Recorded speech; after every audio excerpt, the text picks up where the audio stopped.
बोलिए सदगुरुदेव की। जैसे माँ नन्हे बालक से जब दूसरा बालक आता है, जन्म लेता है, नन्हा बालक अपनी माँ से पूछता है, माँ उसे रहस्य नहीं बताती है कि इसकी उत्पत्ति कैसे हुई। इसी तरह इस जगत और संसार का जितना भी उत्पत्ति का रहस्य है, सब गौण है। चलिए, अच्छी बात है। एक दुनिया के जितने भी धर्म हैं,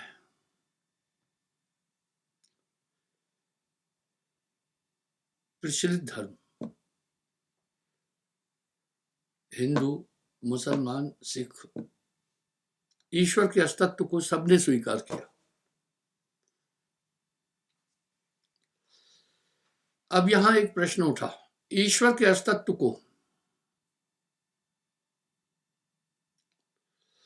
स्वीकार तो सबने किया,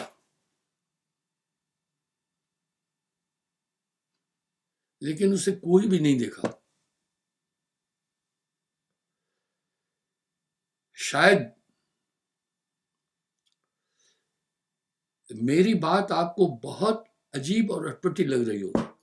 हाँ, सिवाय एक धर्म के बाकी सब धर्म ईश्वर के अस्तित्व को मानते हैं। लेकिन बुद्धिस्ट लोग महात्मा बुद्ध के अष्टांग योग में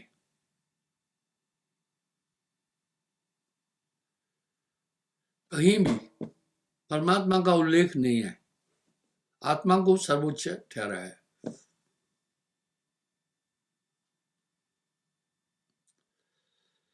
इसका एक कारण है,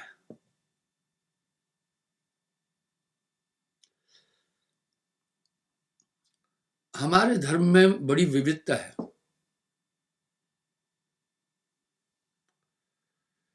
हमारी मान्यता वेद पर डिपेंड है पूरी, उसी के अनुसार हमारी मान्यताएं बनी हुई हैं।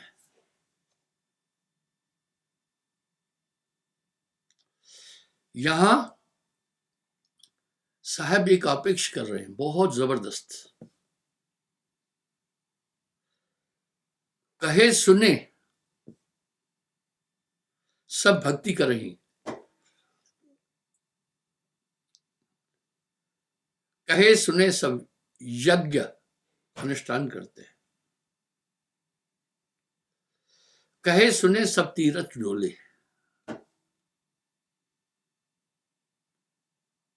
वो यूं है, एक बार एक आदमी आया, मेरी कोशिश होती है कि मैं लोगों से बात करूं।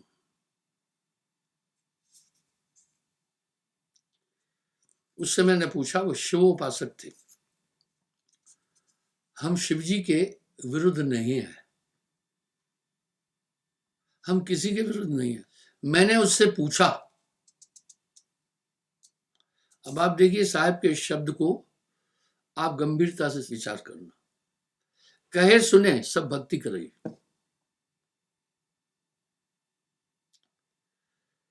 कहे सुने सब तीरथ डोले, कहे सुने सब साधन करे।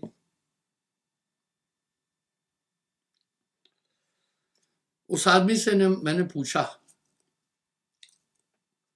भाई त्रिदेव को ईश्वर कहते हैं, ब्रह्मा विष्णु महेश को। ब्रह्मा जी बड़े और मंझले विष्णु जी, आपने दो बड़ों को छोड़कर शिव जी की पूजा क्यों की? मेरा उनसे एक सवाल था, बड़ा सहज। मैं कहा, भाई गिना जाता है ब्रह्मा विष्णु महेश, आपने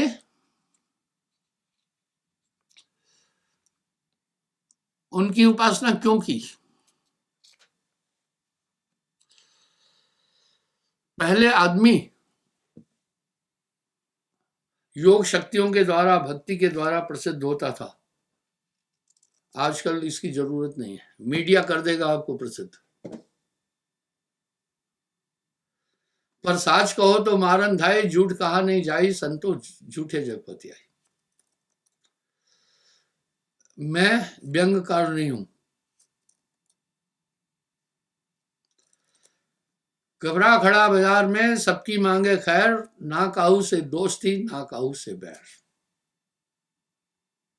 मैं आपको अपनी बात बताना चाहता हूं।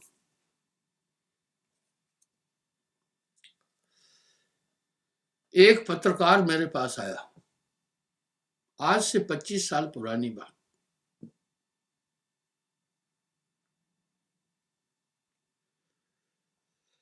मुझे कहा, महाराज आप खूब पब्लिक के बीच घूमते रहते हो, गांव गांव जाते रहते हो, इतनी मेहनत करते हो, आप देख रहे हैं 1 महीने के अगर आप प्रोग्राम मेरे गिनेंगे तो 100 से ज्यादा है, आप सब जानते हैं। बोला आपको हम इतना प्रसिद्ध कर देंगे कि दुनिया पूरी आपके पैरों में आ जाएगी।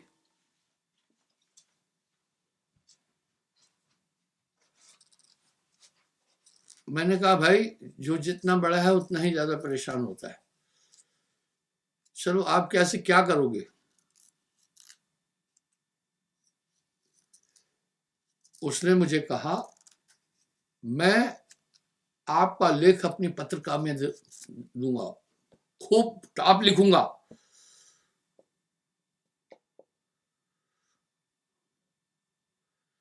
आप बहुत मशहूर हो जाएंगे।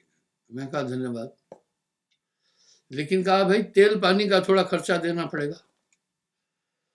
जम्मू यहां से 22 किलोमीटर है कुल। मैंने सोचा शायद ये आएगा गाड़ी से तो तेल, अब मुझे कोड वर्ड नहीं मालूम है, जितने भी ये करप्शन करते हैं ना उनके कोड वर्ड है, वो अजीब अजीब कोड वर्ड है। तो ये तेल पानी, मैंने पूछा भाई, मैंने सोचा 400-500 रुपये तेल लगता होगा, 25 साल की बात है। मैंने कहा तेल पानी का कितना खर्चा? बोला 20-25 हजार।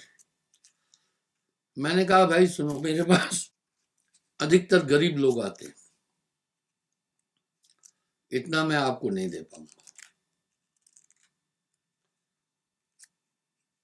मैं कोई भी बात झूठी नहीं बोलता, जो मेरे साथ घटित होती है वो बोलता। उसने अगले दिन न्यूज़पेपर में पता है क्या लिखा? हमारे पंथ के लिए इतना विरुद्ध लिखा, ये स्कूल कॉलेजों को में बच्चों की कक्षाएं बंद करा करके उनके आंगन में सत्संग करता है जाकर।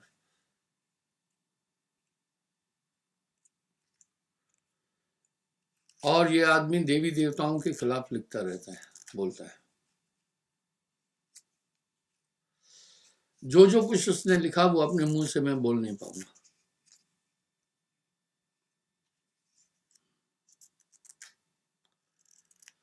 उसने वो लिखा, एडवर्ड्स पब्लिसिटी।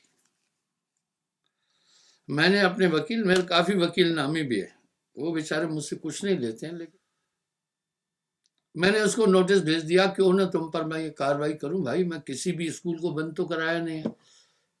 हाँ, संडे के दिन एक लेडी थी, बेचारी प्रिंसिपल थी, तो मुझे उसने कहा गुरुजी संडे को आप प्रोग्राम रखो ना, स्कूल के प्रांगण में काफी खुला रहता है। मैं कहा ठीक है, वहां रखा। वो इतवार का दिन था। कभी कभी कॉलेजों के प्रांगण में भी मैंने सत्संग दिया है, लेकिन ऐसा नहीं किया है कि बच्चों का विद्यालय बंद करा करके, मैं खुद अध्यापक हूं और मैंने प्रोग्राम दिया, ऐसा कुछ नहीं था। मैंने कहा भाई क्यों ना तुम पर मैं कानूनी कार्रवाई करूं, डिफेम किया तुमने। उसने सोचा सादा सुदा आदमी है, सादे कपड़ों में है, डर जाएगा, कुछ ना कुछ हमें माल मिल जाएगा। वो खुद दौड़ा आया, मैंने लीगल नोटिस दिया उसको। बोला महाराज ऐसा है, ये हमारे किसी और रिपोर्टर ने चढ़ा दिया। मैं कहा ठीक है, तो मैं तो जो न्यूज़पेपर है उस पर कार्रवाई कर रहा हूं। गिड़गिड़ाने लगा। तो आजकल किसी भी महात्मा को शिखर पर पहुंचाना उसकी साधना, उपासना और तप पर नहीं है, मीडिया के हाथ में है। मैं माफी चाहता हूं, ये बात मैं 1000 बार बोल चुका हूं, किसी भी कोण से मैं राजनीति में हूं ही नहीं। राजनीति एक वो गंदा दलदल है जिसमें आदमी घुसता है, उसमें बहुत नुकसान करता है। बस एक ही शब्द में समेट दिया मैंने। मैं एक सन्यासी हूं, राजनीति मेरा क्षेत्र नहीं है। तो कहने का क्या मतलब है, भाव मेरा यहां क्या है, यही चीज हो रही है।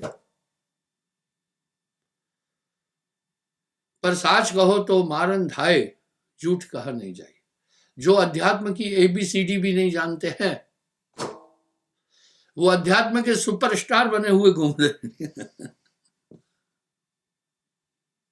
वाह रे वाह मीडिया, क्या कहना आपका। वो अध्यात्म के सुपरस्टार हैं जिनको अध्यात्म की ABCD भी नहीं आती है। यहां साहब ने तंज कसा है। निरंजन धन तुहरो दरबारा, रंग महल में रहत मस्करे। मस्करा समझते होंगे, कॉमेडियन। साधु लोटत धूर और छारा, रंग महल में रहत मस्करे, साधु लोटत धूर और छारा। आगे क्या करे, पतिव्रता तन ढापन रोए। पतिव्रता शरीर ढकने के लिए उस बेचारी को कपड़ा नहीं मिल पाता है। और वेशा अनंत सिंगारा, साहब ने कोई कमी नहीं छोड़ी, बड़ा साफ साफ बोल गए। साथ में निष्पक्षता का एक शब्द बोल दिया, कबरा खड़ा बाजार में सबकी मांगे खैर।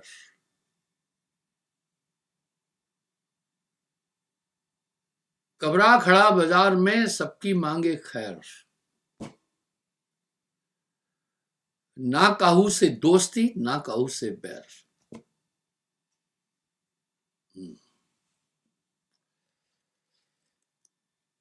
अभी भी आप कभी कभी देखते होंगे,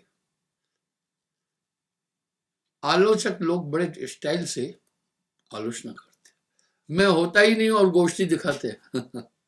क्या बात है।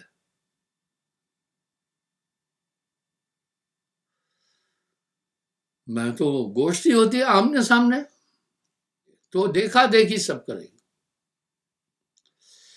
जैसे मां ने बच्चे को रहस्य नहीं बताया उसकी उत्पत्ति का, ऐसा ही निरंजन ने किसी को रहस्य नहीं दिया, न जन्म का न मरण का। वाह, वैज्ञानिक लोग एक अच्छी बात कह रहे हैं, यानी कहने का मतलब है सब अंधकार में जी रहे। हाँ, वैज्ञानिक लोग कह रहे हैं the black matter is the base of the creation. वो सिद्ध भी किया है, मैं ब्लैक होल के लिए भी बोला है। इस तरह देखा देखी सब कुछ हो रहा है, साहब ये कह रहे हैं।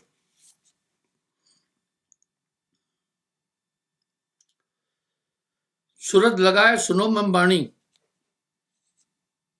मम कहते हैं मेरी को, छान ले जस जिभ्या छानी, हमारी जीभ छानने का काम करती है। आपकी नजर चूक गई, आपका हाथ चूक गया, आपने कुछ ऐसी चीज मुंह में डाली जिसमें कोई बाल हो या जिसमें कोई तिनका हो, जिसमें कोई अटपटी चीज हो, जीभ उसको छान करके अलग कर दिया। वाह, ये जीभ क्या चीज है।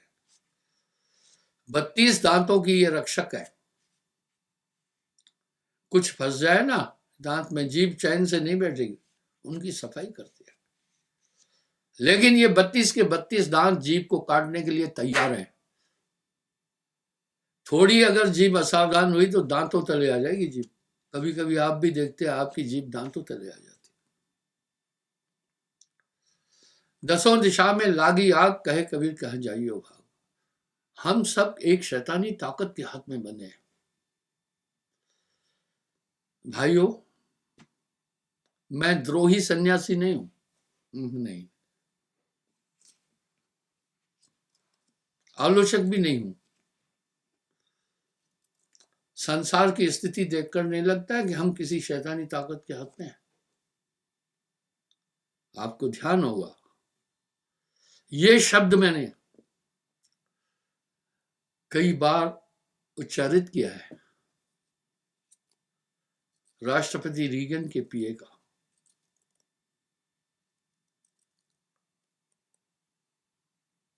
मुझे यूं लगता है हम सब किसी शैतानी ताकत के हाथ में हैं।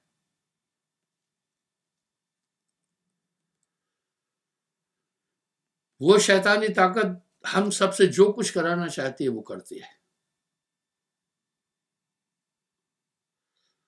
उस शैतानी ताकत में इतनी ताकत है कि हम सब धरती पर रहने वाले लोगों का दिमाग एक ही दिशा में, एक ही समय में डाइवर्ट कर सकते हैं। और मुझे यूं लगता है वो शैतानी ताकत हमें किसी विनाश की तरफ ले जा रही है। और साहब कह रहे 625 साल पहले साहब बोल के गए, सयाद के काबू में है सब जीव बेचारे। हम कुछ ऐसी शैतानी ताकत के हाथ में है, वो जो भी चाहे हमसे कराती है। यही बात साहब ने उठाई और बाद में सभी संतों ने उठाई। जो मानव द्वारा स्थापित परमात्मा है, साहब ने कहा ये तो मानव द्वारा स्थापित है। आलम क्या है? सिर्फ अलग अलग धर्मों का अलग अलग परमात्मा नहीं है, अलग अलग जात का एक एक परमात्मा है। चलो अलग अलग जात का एक परमात्मा होता तो भी चलाऊ था, अलग अलग बरादरी का एक परमात्मा है, चलो वो भी चलाऊ होता। अलग अलग कुड़मे का एक परमात्मा है। यहां साहब क्या कह रहे हैं, भाई रे दो जगदीश कहां से आए, कहो कौन ये भरमाया। इसलिए इस अनंतवाद पर साहब ने करारा हमला किया था और बाकी संतों ने भी किया। तो कह रहे हैं सूक्ष्म गति अति भारी झीनी,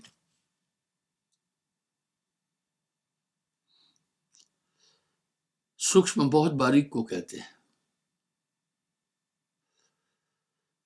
ताहि जगत में वरला चीनी, बोला उसे संसार में वरला लोग जानते हैं। आदि न अंत, हति नहीं माया, उत्पत्त प्रलय हति न पाया, ये कुछ नहीं रहा। अच्छी बात है, वेद भी तो एक चीज कह रहा है ना, जेते दृश्यम तेते अनित्यम, जो दृश्यमान है सब नाश होगा।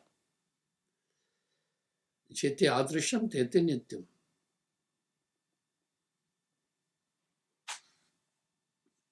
उत्पत्त प्रलय हति न पाया, विडंबना।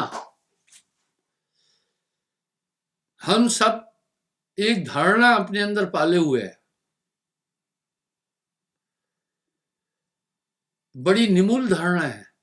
निमूल क्यों कह रहा हूं, क्योंकि उस पर हम चल ही नहीं रहे। ये धारणा दुनिया के जितने भी प्रचलित धर्म है सबके अंदर है। आत्मा अमर है, आत्मा नित्य है, आत्मा का किसी भी देश काल में कभी भी नाश नहीं है, और आत्मा न्यूनाधिक नहीं होती है। कोई पंच तत्व में से कुछ भी इस आत्मा को नुकसान नहीं कर सकता।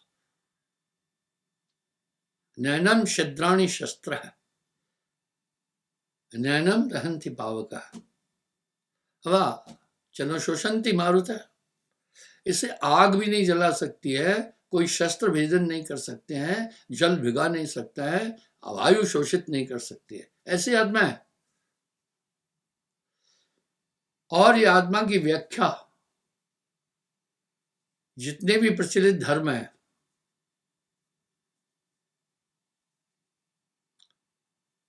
सबने स्वीकार कर ली हैं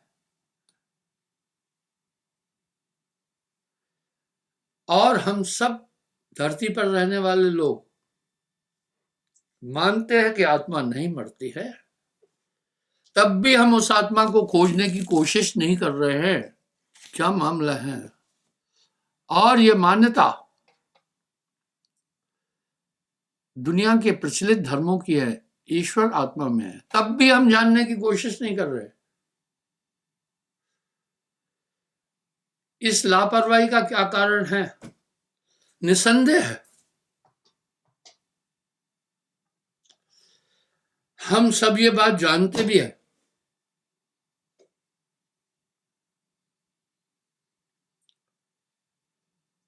और हम सब इस बात को मान भी रहे हैं कि हाँ आत्मा ऐसी। उसके बावजूद हम निज आत्मा को जानने का प्रयास क्यों नहीं कर रहे? यही तो ईसाई भी कह रहे हैं ना, हेवन एंड हेल। मुस्लिम भी तो कह रहे हैं दोजक और बिश्त। हम सब भी तो कह रहे हैं स्वर्ग और नरक, और बुद्धिस्ट भी तो कह रहे हैं। हम ऐसी चीज को क्यों नहीं ढूंढना चाह रहे अपनी निज आत्मा को? बात सामने सीधी सीधी नहीं आ रही है कि कोई ऐसी ताकत हमारे अंदर है जो हमें वहां तक नहीं आने देती।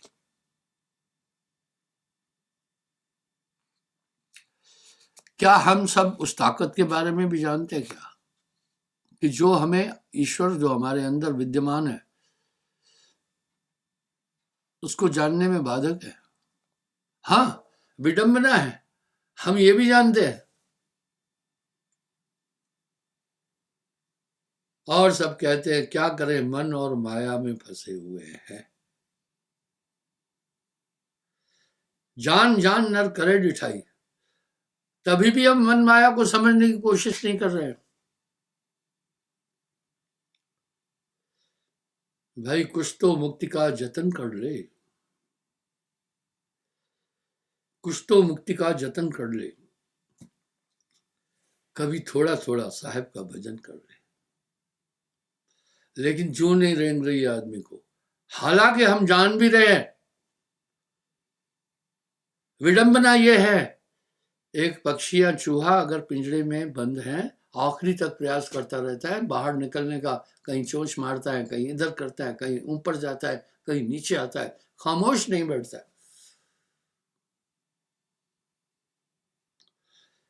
लेकिन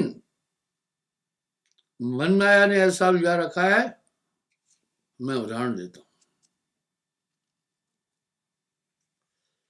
मैंने इस 18 अप्रैल को अपना 75वां जन्मदिन मनाया था मेरी संगत में। 70 साल पहले 5 साल का था, तभी से मुझे बोध है। 70 साल में इंसान को मैंने इतना बदलते देखा कि आप पूछो मत। जिसके पास एक टाइम रोटी खाने का था वो भी मस्त था।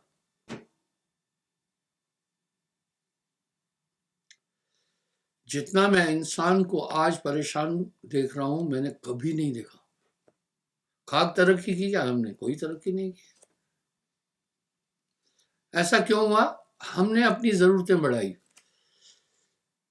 अगर भाई स्कूल तो हम भी पढ़े, 6 भाई 1 बहन थी। आज 2 बच्चों को पढ़ाने में पसीना निकल जाता है।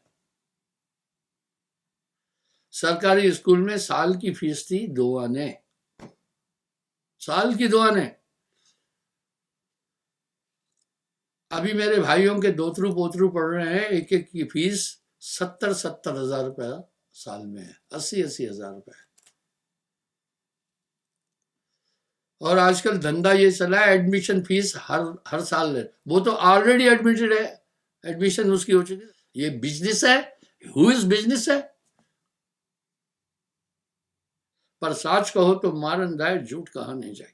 मैं किसी राजनेता की जबान बोलता ही नहीं हूं, मैं सिर्फ जबान बोलता हूं साहब की।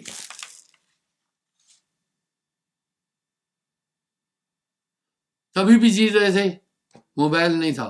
आज बीमारियां मोबाइल स्मार्टफोन से इतनी हैं कि आप पूछिए मत। मैंने उल्लेख किया हमारा गांव आदर्श गांव था जिसमें मिडिल स्कूल था और इतना साफ गांव था कि पूछो मत।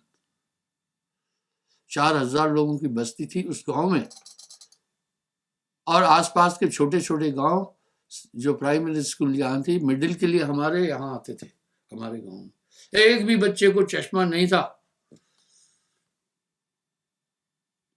आज विद्यालय में जाकर देखना नन्हे मुन्ने बच्चों के पास चश्मा है, ठीक है, वो चश्मा लगा बैठे। ये आंखें अपनी नहीं है, ये दिमाग की है। जब आप चश्मा लगा रहे हैं तो आप बुद्धि से बीमार हैं, बुद्धि से लंगड़े हैं आप। फिर आदमी लाठी कब उठाता है? जब कमर और टांगों में ताकत नहीं होती लाठी उठाता है। तो जो स्मार्टफोन से निकलने वाली बहुत तीक्ष्ण अल्ट्रा रेज है वो रेटिने को बहुत ज्यादा इफेक्टेड कर रही है। आपको चश्मा लगाना पड़ेगा।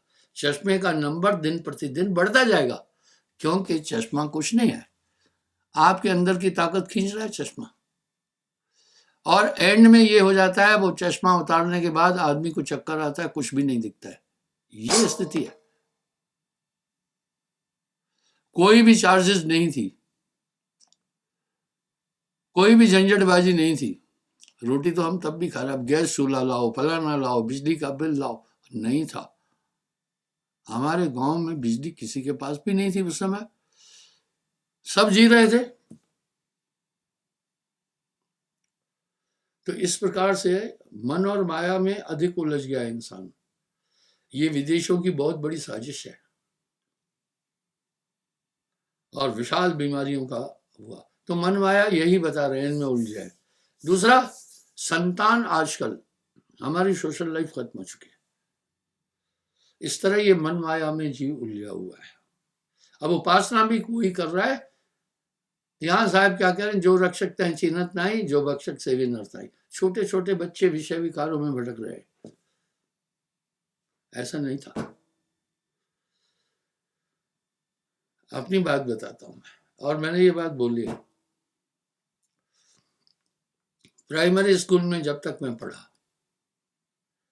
गांव के पास एक नदी थी, वहां से नहाकर निक्कर और कमीज बगल में लेकर नंगे दौड़ करके घर आते थे। माँ तेल लगा करके कपड़े पहनाती थी। आज जो माँ की गोद में बच्चे हैं उनको भी देखना, उनका भी बाबा सूट, फलाना सूट, ये सूट, इतने महंगे महंगे कपड़े हैं। माँ बाप की हालत बुरी हो जाती है। और आज जितना भक्ति से इंसान दूर है इतना कभी भी नहीं था। इस तरह इंसान का पूरा ध्यान इन मटेरियलिज्म में उलझ गया है। इसको फुर्सत ही नहीं है, चिंताओं में डूबा हुआ है। आगे सावधान रहना। आपको मैं आज बता रहा हूं, मैंने कई भविष्यवाणियां की, उस पर गौर नहीं हुआ। 1991 में पहले मैंने बोला था जलवायु परिवर्तन हो रहा, तभी किसी भी वैज्ञानिक ने आज से 35 साल नहीं बोला था। मैंने बोला था। आज जो मैं बात बोल रहा हूं वो सुनना। अगले 10 साल बाद बेटियों की शादी नहीं हो पाएगी, 50%। हमारी सोशल लाइफ भी डिस्टर्ब कर दी है विदेशों ने। पहले हमारी बेटी कभी भी अपनी मर्जी से शादी नहीं करती थी, इसलिए तलाक नहीं होता था। माँ बाप अपनी पुत्री के हाथ पीले कराते थे। आज जो बच्चे पढ़ने जा रहे हैं 90% वो चरित्रहीन हो जाते हैं बाहर जो जा रहे। माफी चाहता हूं मैं, वो फ्रेंडशिप करते हैं।